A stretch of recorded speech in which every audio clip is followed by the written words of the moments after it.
Nous sommes réunis aujourd'hui pour manifester notre colère.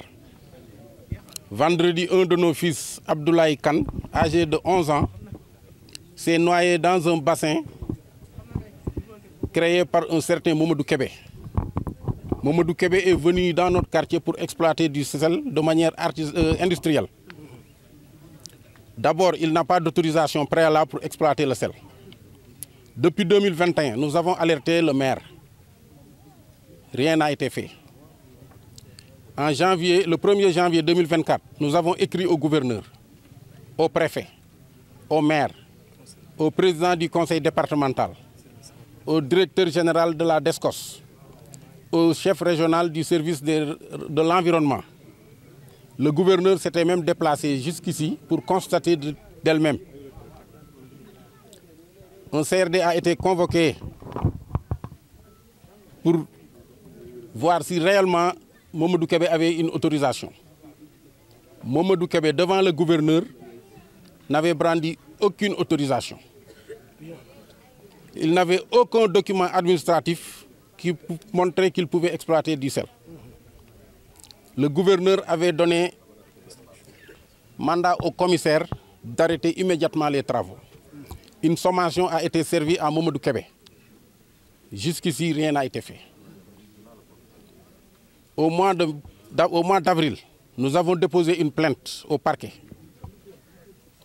La plainte a été transférée au commissaire central de Fatick. Notre mandataire s'est déplacé pour être auditionné, mais on lui avait suggéré d'attendre, puisque Mamadou Kébé avait déjà reçu sa sommation. Ce n'était plus la peine de continuer cette procédure. Depuis le mois d'avril, rien n'a été fait. Et Mamadou Kébé a continué son exploitation. Non seulement il n'a pas d'autorisation, mais son exploitation a entraîné la mort de notre fils.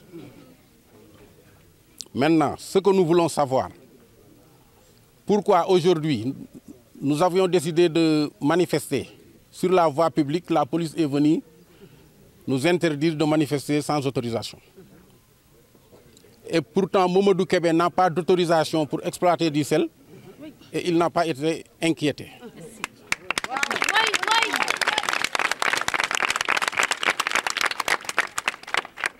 Si la loi est faite pour les personnes, elle peut s'appliquer à nous si nous n'avons pas une autorisation préalable pour manifester, mais elle doit s'appliquer à Mamadou Kébé s'il n'a pas d'autorisation pour exploiter du sel.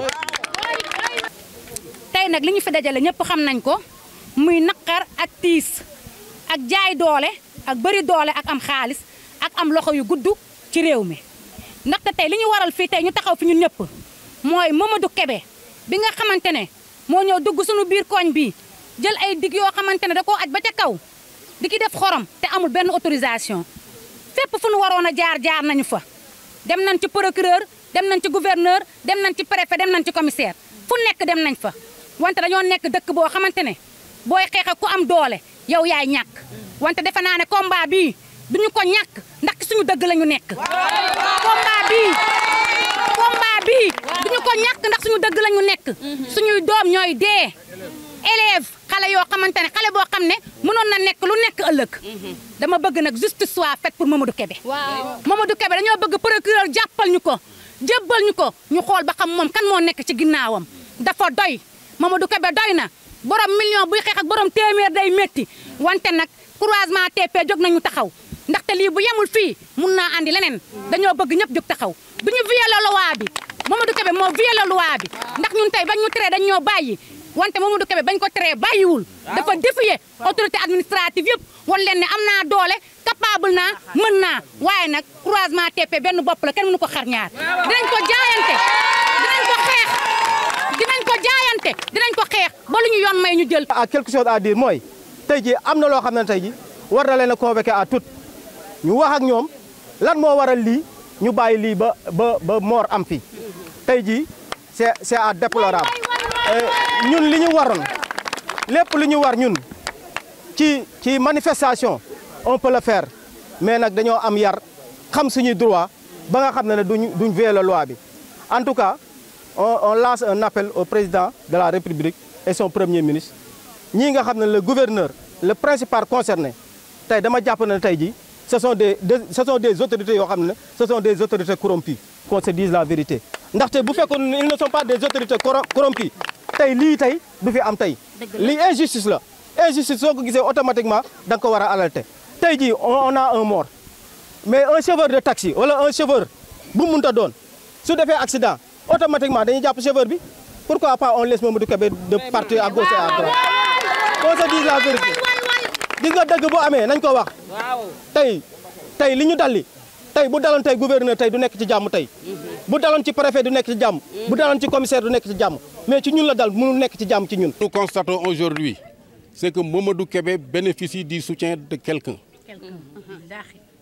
On ne peut pas être dans l'illégalité et s'entêter dans l'illégalité. Maintenant, l'heure n'est plus aux paroles.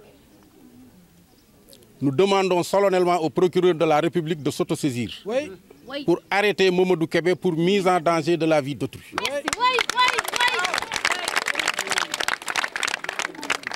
À partir de demain, notre mandataire se rendra au commissariat central pour être auditionné suite à la plainte que nous avions déposée au mois d'avril.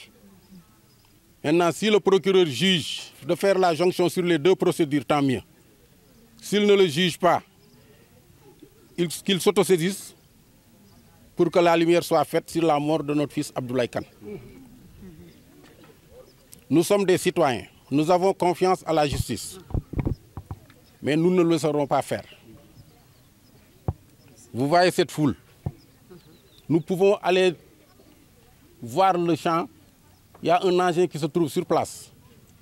Nous pouvons le saccager et faire ce que nous voulons, mais ce n'est pas responsable. Nous ne voulons pas être dans l'illégalité. Nous laissons à la justice de faire son travail. Si la justice ne fait pas son travail, advienne que pourra, nous ferons ce que nous avons à faire.